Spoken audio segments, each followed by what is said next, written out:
There's a version of you that never sleeps in, never skips training, never wastes time. There's a version of you who never fails. It is waiting for you. Genuinely ask yourself a question, you at home. If you had done those things for the last 2 years, you never skipped a training, you never wasted time, you never scrolled TikTok, you never sat aimlessly on the internet typing in garbage, never played video games, you never wasted time. You never skipped training. You were training every single day. You never slept in. You were never lazy. There's this version of you. Imagine the person you would be. Genuinely imagine what you would look like. Imagine where you would live. Imagine the car you would drive. Imagine how much your woman would respect you. Imagine the love you would see in her eyes when she looks at you with adoration like a king. Imagine your existence. That person is waiting for you. And the only thing that's stopping you from being that person is your monumental laziness. You can have it. The universe is very giving. It will give you anything you work for. I've never seen somebody try for something with all of their might and not get it. The only people who do not have the things they want are the people who do not try for them. I've never seen a person wake up and say, my only dedication in life is to solve a Rubik's Cube and fail. You are not stupid. You are not incompetent. You are lazy and arrogant. It's extremely important you understand that that person is waiting for you and you are declining that version of yourself. In the multiverse, in the many different versions of the universe that exist, there is a version of you that does those exact things. And he is a greater person than you can even fathom. You can transform yourself into that guy. You can be a top G. That's exactly what I did. I knew who I was going to have to end up being before I became that person. My brother and I are not from rich families. We are not from advantaged beginnings. But I knew I had to be a big, strong, fighting billionaire. That's what I knew I had to be. Discipline is the key to success. If you cannot force yourself to do something you don't want to do, how are you ever going to put yourself through the suffering required for greatness? If you cannot force yourself to train when you do not want to train, if you cannot force yourself to work when you don't want to work, if you can't force yourself to not log into Pornhub or force yourself to eat right, how can you possibly ever become a monumentally successful person if you cannot control yourself long enough to do what must be done as opposed to what you feel like doing? The only people who get to live their lives based on how they feel are women and children. Children can cry because they feel like crying, as can a woman. A woman can start an argument because she feels like arguing, as can a child. A man must do what he is supposed to do irregardless of how he feels. That is the key component to masculinity, is discipline. If you do not have the discipline to dedicate yourself to anything, you are going to fail and be crushed by the people who can. If you only go to the gym when you feel like going to the gym, you're never going to be as strong as the people who go to the gym when they don't feel like going to the gym. That is a reality of life. So, I train every single day. I've actually heard from some people saying, you overtrain. And I explained to them, one, I don't believe in rest. I'm not you. I'm not pussy and I'm not broke like you are, Mr. Fitness Trainer, standing around the gym teaching people for $50 an hour. I don't need to listen to you. Secondly, I don't train because I want to get bigger. I train every day because it is difficult to train every day. It hurts. I don't want to. I wake up and I'm busy. I have other things to do. I don't feel like doing it, so I force myself to do it 7 days a week, 365 days a year, so that I know I'm the kind of person who can do what he doesn't want to do when it needs to be done. I am that man, and it is more of a mental exercise than a physical exercise at this point. How can you ever outcompete me if I can force myself to do the things I don't want to do and you cannot? Discipline is absolutely essential for success, and you need to get very comfortable and very used to the idea of understanding that on your path to greatness, there are going to be long periods of time where you hate what you are doing, where you are dissatisfied with the actions you must undertake, where you are tired, where you are stressed. That is why it is difficult. That is why most people won't make it. If the path was easy, everybody would walk it and it would lead nowhere. 100 people start the path, 99 fall off because it is difficult, and the one person who makes it to the end gets the gold. If all 100 made it to the end and the gold was divided by 100, it wouldn't even be worth anything. The difficulty gives it value. The fact that it is difficult to do is the key component into the fact you want it in the first place. If it wasn't difficult, everyone would have it and you wouldn't want it because no one would respect it. It's supposed to be hard. Life is supposed to be hard. You're supposed to think this is terrible. You're supposed to suffer and smile through the pain regardless. Discipline is the key to success in all realms as a man. And if you lack it, you stand no chance. You can give most people a roadmap to success. You can give them a Ferrari with a full tank of gas, and a lot of people still wouldn't make the destination because they would say the drive is too far away. Quitters, they don't have the discipline. You can tell them exactly how to do it. You can give them the mechanism to get there, but they don't have the discipline to complete the drive and end up at the destination. That is the majority of Earth. This is your competition. People who, even if they are told what to do and people tell them exactly how to do it and help them do it, still quit, still fail because they lack discipline. Even me, with my monumental powers, I can't make a quitter successful. It doesn't matter how good I am. It doesn't matter how easily I make it for them to succeed. It doesn't matter how compendious and concise and powerful the real world is. It doesn't matter how much I text them and motivate them, how many emergency meetings I do to try and talk to them and hype them up, how much motivation I give them. It doesn't matter what I do. If they are a quitter, guess what they're going to do? They're going to quit. No matter how simple the map is to read, no matter how fast the Ferrari is, somewhere along the drive, the sun's going to get in their eyes, and they're going to sit there and go, I don't like this is hard, and they're going to quit. Quitters are the number one type of people that nobody can help. If you're a quitter, I can't help you, life can't help you, God himself cannot help a quitter. So if you lack discipline, you lack the very basic building block to any type of success which exists on the planet. By every single metric which can be measured with science, you are going to stay a loser and a failure. The key is to keep training. If you train hard every single day, you don't have to worry about a little bit of vitamin C. It's true. If you don't train and you don't smoke, you're still going to be a pussy. Yes. The answer is always hard work. As soon as you are granted life, you are guaranteed death. What you do in between is up to you. You are all conscious. That could end tomorrow, that could end in 100 years. But the time between the beginning of your consciousness and the end of it is completely up to you. Training is never the wrong decision. If you're in jail, you should train. If you are free, you should train. If you are rich, you should train. If you are poor, you should train. If you smoke, you should train. If you don't smoke, you should train. If you drink, you should train. If you don't drink, you should train. You cannot escape that hard work is always the correct decision. There is no time in any scenario when working hard is going to be the wrong answer.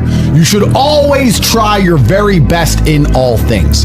I will smoke 10 cigars a day and beat the shit out of you because I train harder than you can possibly fathom. Pain is an extremely important part of the equation. Pain is the elixir of success. When people say, this bad thing happened to me and I'm suffering, I say, good. It is pain which is required. It's one of the elements in the chemical reaction. If a chemical reaction requires 5 particular distinct compounds and you have 4 and you're missing 1, it simply doesn't work. Pain for a man is one of the most important elements in becoming successful. Batman is Batman because they killed his parents. If they did not kill his parents, he would not be Batman. You're supposed to suffer. You're supposed to take that pain. The worst thing that can happen to you as a man is you live a life with no pain in it. To be born into a rich family and have a nice easy life and be given money and you don't have to go to the gym and not have to train because you have bodyguards and sit around like a fuck up. You're going to be miserable and unhappy and a drug addict buying prostitutes. You're only going to have women who adore you. You're only going to feel confident in yourself and feel happy when you've been through hell and come out the other side. The pain is required, and you'll often notice that people who are better than you are people who have suffered more than you have suffered. So the person who is waiting for you, he requires your motivation. It also requires huge amounts of pain. So when bad things happen to you, do not sit at home and lament. Do not feel sorry for yourself. Instead, look in the mirror and say, thank you, God, for giving me one of the ingredients that is needed for the chemical concoction that is going to turn me into a superhero. Because pain is an extremely important one. In fact, it's one of the most important ones for a man. Everything is war. All of it. Sitting in the commute without losing your patience is war. Trying to find a way to escape your slave job is war. Keeping your wife happy and your children inspired is war. Training to become stronger than before is war. It is all war, and it cannot be avoided. And I'll tell you why it's war. Because war is 2 opposing sides trying to achieve the same goal. 2 opposing sides want the same land or the same influence over X land. And the car you want, the Ferrari, you're not the only person who wants it. The reason it's so expensive is because others people want it. The girl you want, the beautiful woman, everyone wants her. It is war. It is competition. Everything about life as a man is war. It is conflict because you are competing against the other men who want it the same, which is why discipline is such an important thing, which is why you must take the pain and add it to the concoction to become as formidable as possible. Life is war. This idea that you can go through life as a man and avoid war is probably the biggest mistake that most men make, because it is impossible for you to achieve anything significant without war. Running a business is war. Running a hotel, running a restaurant, running an online company, it's war. Training is war. Life as a man is war. You need to wake up and view it exactly as what it is. Everything I want, other people want. Everything I desire, other men are trying to get. This is a war and I must outcompete them. That is the best possible mental model you can have. Even in jail, it was a war for who could stay most calm. A war who could control their mind the best. A war for who could suffer the least. That is war. I was surrounded by people who lost their minds and I refused. It was a battle and I was successful. Life in and of itself as a man is a never-ending struggle and a never-ending battle. It is the constant of the human condition. Evolution requires pain. While others complain that they do not feel happy enough, I'm happy I'm struggling. I don't want to be happy. I want to be great. This is the beauty of life as a man. Do you understand? I don't care. I'm happy to be struggling. I wanted to fight. You wanted to win. I wanted to fight. That's the difference. You're concerned with winning. I wanted to just fight. And we're fighting. That is the beauty of life as a man, to be great. If you concern yourself only with being happy, you are once again acting like a female or a child. Happiness is fleeting. It doesn't even matter if you're concerned only with the hedonism of happiness. You're going to drink alcohol and go to parties and go to festivals and take drugs. I want to be happy. Who cares? I want to be great. I want to be great all of the time. And let me ask you a question as a man at home, genuinely, truthfully. Would you rather be a loser who's always smiling, a happy loser, or would you rather be a stressed winner? Because I'll tell you something about winners. Most of them are stressed. We are stressed. We're stressed. Putin is stressed. Genghis Khan was stressed when his messenger turned up after a 4-week ride with updates from the battlefront of Iran. I'm sure he was stressed by what he read. Even if it was very good, even if it all looked fantastic, he started to feel stressed. Okay, well now maybe I need to go to Iran. How long is it going to take me to get there? Maybe we need to send more horses. Maybe we need to colonize Iran. He felt stress. Because the beauty of life as a man is to be great. So you have to sit here and ask yourself, do you want to be a happy loser that's insignificant? Nobody knows you exist. Women don't respect you. Men don't respect you. Nobody cares if you live or die, but you get to smile all the time. Or do you want to be one of the most important people on the planet with a little bit of stress? I am brilliant because I've decided to be brilliant. And if I have to sacrifice happiness to be brilliant, then that's fine. You know what the great thing about it is? You know what's amazing what God gives, how the whole world becomes full circle? If you stop caring about being happy and you start caring instead about being great, guess what you end up being? Great. Along with great. And you know what? Yeah, happy. You end up happy if you forget about happiness and try to become great. You will never be successful if you're concerned about being happy, so forget about it. I like to consider myself a wise old man, and I'm trying my best to encourage and instigate a revolution amongst the youth where men take absolute self-accountability and they believe in themselves and they take responsibility for absolutely everything. As a man, you are most formidable if everything is your fault. If it rains outside and you get wet, that is still your fault. Can you control the rain? No. Could you have brought an umbrella? Yes. You need to blame yourself for all things, the good and the bad. And by doing this, you take absolute self-accountability, which allows you to build a mental model in which you will find solutions, 1. 2, avoid trouble because you know that anything bad happens to you is your fault. And 3, be the most fearsome competitor possible because we're living in a very competitive world nowadays amongst the elites. The people who understand that you're living inside of a fish tank are trying very hard to get out. And you have to make sure that you can outrun some of them if you want to escape. It's an age-old adage. If a bear is chasing a group of people, you do not have to be the fastest one. You just have to be faster than the slowest. The slowest person is going to die. So as long as you're ahead of the majority of people, you stand a very good chance of avoiding slavery. Being a powerful man isn't always about furious anger and instilling fear. As enemies attempt to attack your energy and lower your vibration, understand this: power is untouchable. Power may notice, but it doesn't care. Sometimes power is simply not giving a fuck. Being a powerful man isn't always about furious anger and instilling fear, meaning sometimes it is. You need to retain the capability to instill fear with furious anger. A man who cannot do that is not a man. It is one of the cards you need to have in your deck. However, more often than not, when you're in a true position of power, you will play the alternate card, which I'm describing here, as simply not caring. How can you not give a fuck about things? Well, I'll tell you how. If you're filthy rich and you have a strong network of people around you who you trust, and you have a good family, and you have beautiful children, you have women who love you, and you have beautiful supercars, you live with your best friends in a compound, you have armed guards, and you're proud of yourself, and you're strong, and you train hard every day, and you're monumentally successful, and all of your dreams come true, and if you want something, you can instantly snap it up. You want a Pagani, you want a Bugatti, you want a $25 million apartment, anything you want, you buy. It's very easy to not give a shit about the opinions of people who don't have one fraction of your success. And what these people are trying to do is drag me, I'm using me as an example, but we can also use it for you. When you have true power, they're trying to drag you down. They're not trying to elevate themselves. They're trying to drag you down, which is a very different thing, because it's amazing how God rewards those who are trying to build and create and elevate, and how it punishes those who are simply trying to destroy and be spiteful and negative. And these people are going to dedicate hours and hours and millions of hours of their life towards a certain cause to try and drag people down who they cannot affect because they're already too powerful and too large. And they're wasting their own human experience, and they're not progressing or advancing themselves in any way. They will stay brokies, and we will stay rich forever. So the lesson here is that you need to get to a position where ignoring people is a move in which you're guaranteed success. You can ignore people completely and they are benefiting you, and that comes from a position of power. And I think a lot of you at home right now, you may not be in our position, but if you're already working hard, you're already going to the gym, you're already training, you make sure that you're getting as much muscles as possible, as much money as possible, you're dedicated, you don't sleep in, you don't waste your time, you don't smoke weed, you don't play video games, you're focused on trying to become fantastic as a person, you can just ignore that girl.